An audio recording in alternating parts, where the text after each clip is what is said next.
Welcome to the Antonio Zamora podcast that discusses a variety of scientific topics. Younger Dryas smoke and fire controversy.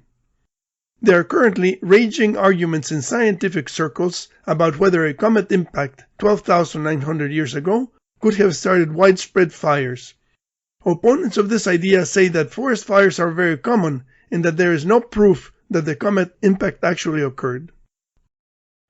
In 2006, Richard Firestone and Alan West introduced what became known as the Younger Dryas Impact Hypothesis in a book entitled The Cycle of Cosmic Catastrophes: How a Stone Age Comet Changed the Course of World Culture. The book was followed in 2007 by a publication by Firestone and 25 co-authors in the peer-reviewed journal Proceedings of the National Academy of Sciences. The paper by Firestone proposed that one or more large low-density extraterrestrial objects exploded over northern North America and that the explosion destabilized the Laurentide ice sheet, triggering the Younger Dryas cooling event. The shockwave, thermal pulse, and the event-related environmental effects such as extensive biomass burning and food limitations contributed to the megafaunal extinctions at the end of the Pleistocene.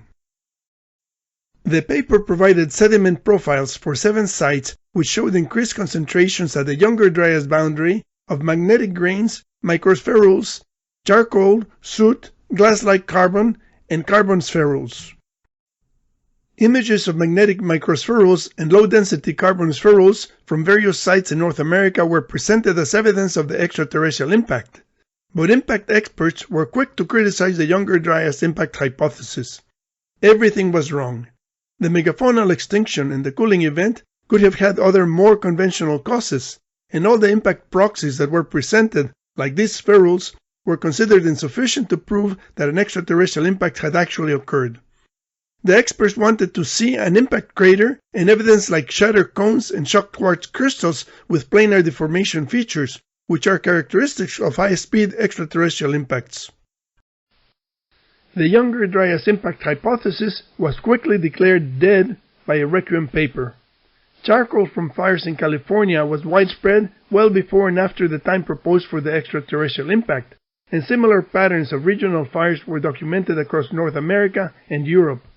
All the other impact proxies could have been created by ordinary processes. According to the requiem paper, the Younger Dryas Impact Hypothesis had looked at materials from non-catastrophic processes and interpreted them as unique signatures of a catastrophic impact event. For this reason, the impact hypothesis was completely rejected. 11 years passed with vigorous arguments from proponents and opponents of the Younger Dryas Impact Hypothesis. In 2018, Wendy Walbach and several co-authors published 2 papers about the biomass burning triggered by the proposed Younger Dryas cosmic impact. The first paper, with 26 co-authors, claimed that extensive impact-related biomass burning triggered the abrupt onset of an impact winter, which led through climatic feedbacks to the anomalous Younger Dryas climate episode. The second paper, with 30 co-authors, said that the Younger Dryas impact caused extensive atmospheric soot and dust loading that triggered an impact winter. This, in turn, triggered abrupt Younger Dryas cooling and other climate changes, reinforced by climatic feedback mechanisms, including Arctic sea ice expansion, rerouting of North American continental runoff, and subsequent ocean circulation changes. There is a problem in attributing fires to an extraterrestrial impact. Fires occur everywhere, all the time. In 2010, more than 500 forest fires in Russia filled the air with smoke and ignited underground peat bog fires. The smoke filled many buildings in Moscow, and the museum on Red Square closed because the smoke detectors kept going off. In 2016, Alberta wildfires constituted the costliest disaster in Canadian history. In July of 2017, wildfires in southern France forced the evacuation of 10,000 people. In 2018, over 8,500 wildfires in California burned an area of about 1.9 million acres. Wildfires are so common that some plants called pyrophytes have evolved to tolerate fire. Giant sequoias actually depend on fire to reproduce. Fire is an important part of the ecosystem because heat is necessary to open the seed cones. but the trunks of the trees are protected by very thick bark and remained undamaged. So, how do you distinguish a fire caused by a comet from an ordinary fire? Jennifer Marlon, an expert on biomass burning, has examined sediments in North America dated to between 15,000 and 10,000 years ago. She sees no evidence for continent-wide fires dating specifically to the onset of the Younger Dryas.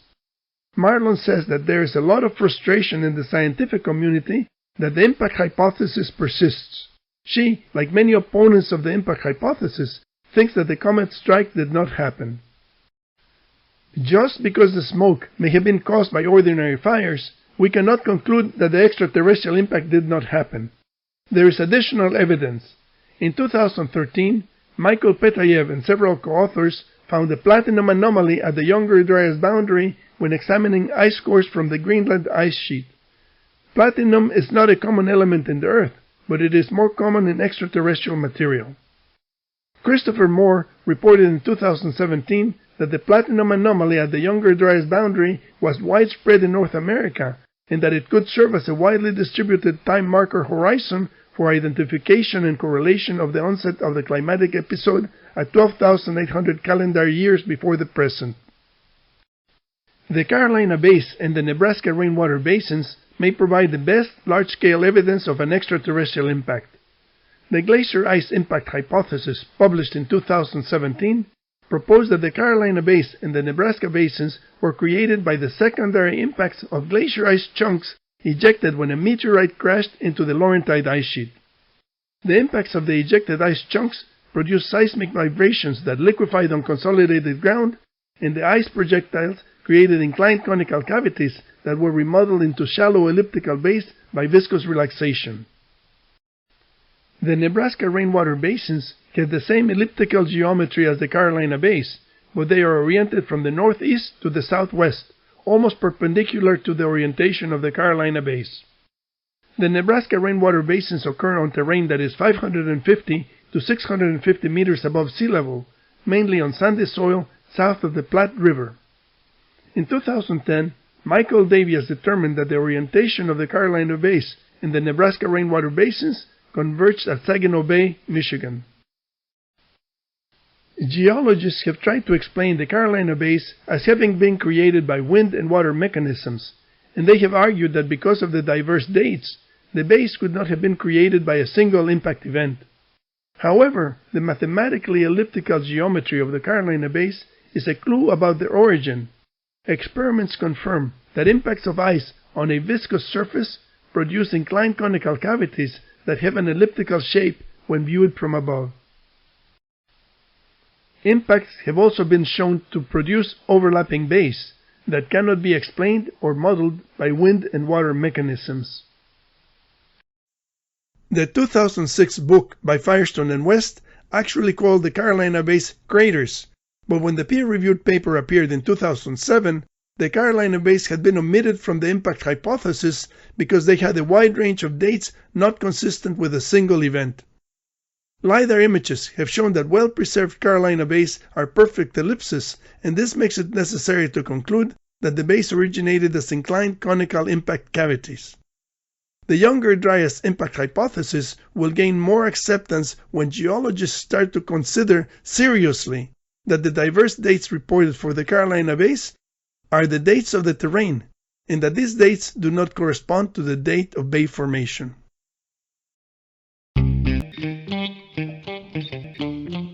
Thank you for listening to this podcast. Please visit the YouTube channel or the website for many other interesting topics.